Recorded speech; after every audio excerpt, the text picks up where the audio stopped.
Hi, my name is Khadijah, and welcome to my channel and my web series, TV Courtroom Verdicts to Community Solutions. If you are new here, that is okay, so am I. You're a beginner. Own it. On this channel, we're going to rewatch old cases from some of our favorite TV court show judges like Judge Mathis, Judge Judy, and the People's Court. Why? One, because some of these episodes are entertaining, and I enjoy talking about these cases in general and exchanging thoughts. Two, because in nearly all of these cases, the litigants could have used community-based tools like honesty, truth-telling, and creative listening, active listening, to avoid appearing before the judge in the first place. It is my hope that we can not only share some laughs and give commentary, but we can also learn from these cases so that we can better understand how to navigate conflict in a way that saves us time and money from going to court, allows us to stand up for ourselves when we have been wronged, and take appropriate steps when we have wronged others, and whenever possible, save relationships. Let's get into episode 1, case 1. So case 1 is from the Judge Mathis show. The name of the case is titled Family Friend Needs Refund. Let me give you some background. So here the petitioner and respondent are family friends. The respondent was the victim of domestic violence, and the petitioner lent her $2,500 to find a new home for her and her children away from the abuser. The respondent did not return the loan to the petitioner when she said she would. The petitioner called her a few times to recoup her money. However, the respondent ignored the phone calls.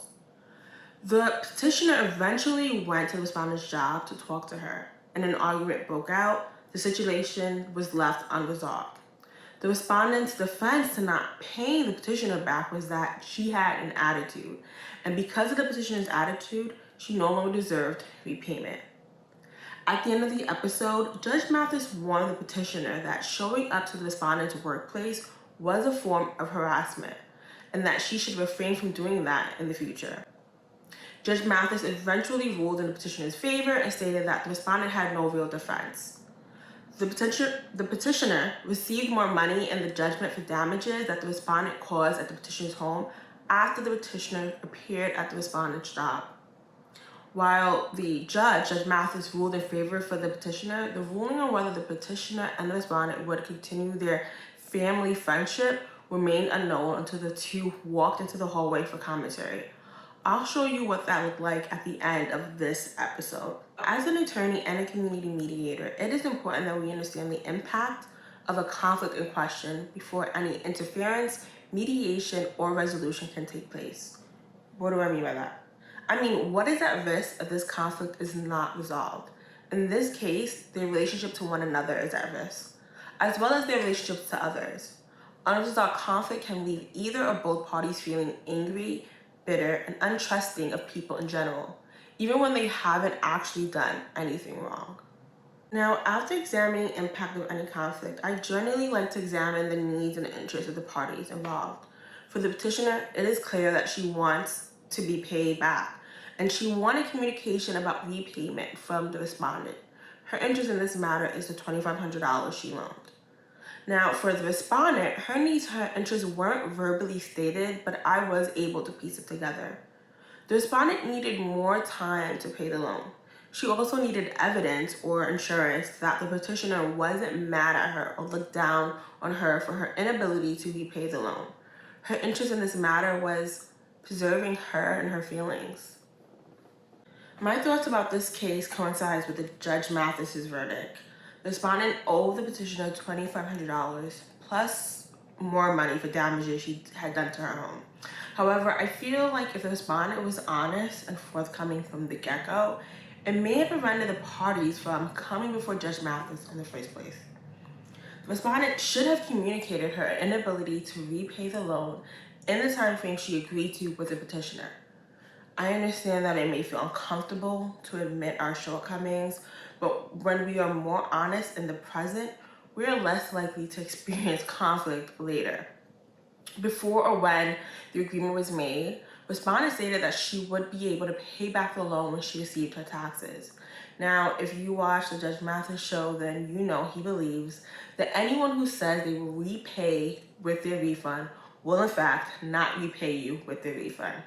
However, it is my theory that his assertion is solely based on the matters that come before him.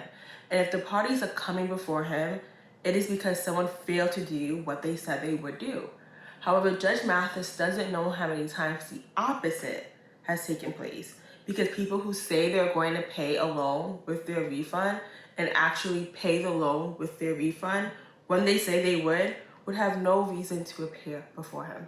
Does that make sense? I hope so. But regardless, feel free to let me know in the chat if you have ever paid a loan with your refund, and or if you have ever promised to do so and the outcome.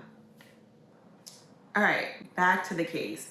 I do believe that if the respondent was more honest about her capacity to pay the loan before and or after the due date, the petitioner would have worked with her to come up with a solution. This may have looked like creating a payment plan or absolving some or all of the debt. Regardless, ignoring the petitioner was not the right thing to do. Avoiding conflict, again, only leads to more conflict. If the respondent would have communicated with the petitioner, she would not have only satisfied the petitioner's needs and interests, but she would have also met her own needs and interests. The petitioner would know and not have to guess that the respondent does in fact intend to pay her and that she wasn't out of $2,500. And in the same conversation, the respondent would have been able to gauge or simply just ask the petitioner if she was upset for her inability to pay back the loan in a timely manner. But just so we are clear, being upset or not does not dictate the respondent's duty to repay the money back to the petitioner. It seems like the respondent wanted to control the petitioner's reactions because she was in a predicament at the time where she probably didn't feel like she had much control on other parts of her life. Remember, the respondent was experiencing domestic violence. And to get her and her children out of the situation, she had to depend on someone else. And I get it. I have been there. Not necessarily in the context of domestic violence, but I have been in situations where I have felt extremely powerless, and to feel some sort of agency, I would take out my frustrations in situations that were extremely uncalled for. However, through being in community intentionally and self-recovery, I understand that in moments where I am feeling powerless, I can do two things. One, focus and improve the situation, which is creating the feeling of powerlessness, or two, surrender. In the respondent's case, she improves the situation with the help of the petitioner. However, we know that when a victim leaves their abuser, their finances can suffer, which can also lead to feeling powerless. This is what could have happened between the petitioner and the respondent if the respondent would have surrendered and not redirect her frustration towards the petitioner. Hey Sky, I'm sorry, but I don't have the money to pay back the loan by April 13th. And I'm unsure when I will have the money. Life is hard right now. I can provide more information on what's going on if you want it, or I can just give you an update in 3 months or a date that is appropriate to you. Again, I'm sorry. Thank you for your patience. I understand if you're feeling upset. Feel free to take your time before responding.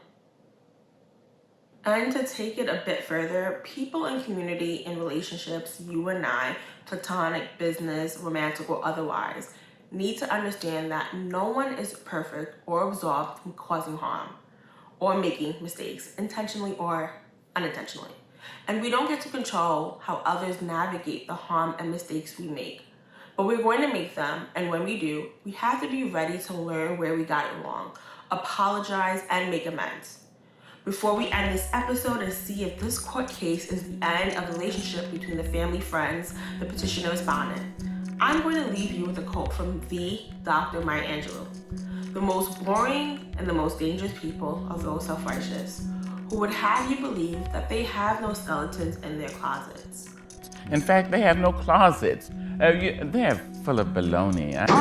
It's past the friendship at this point. It's more like family. You know what I mean? I don't have any bad blood towards Aisha. I'm happy that the things will be repaired in my apartment. I still love her to death, her and her children. I'm just more cautious now of what I do and how I help people. You know, like I said, I always wanted to rekindle things with Sky, and I was wrong for doing what I did, you know, but I let my anger get the best of me, and I hope that, you know, after today we can get past this and move on with our relationship of what we had before, you know, and try to rekindle that.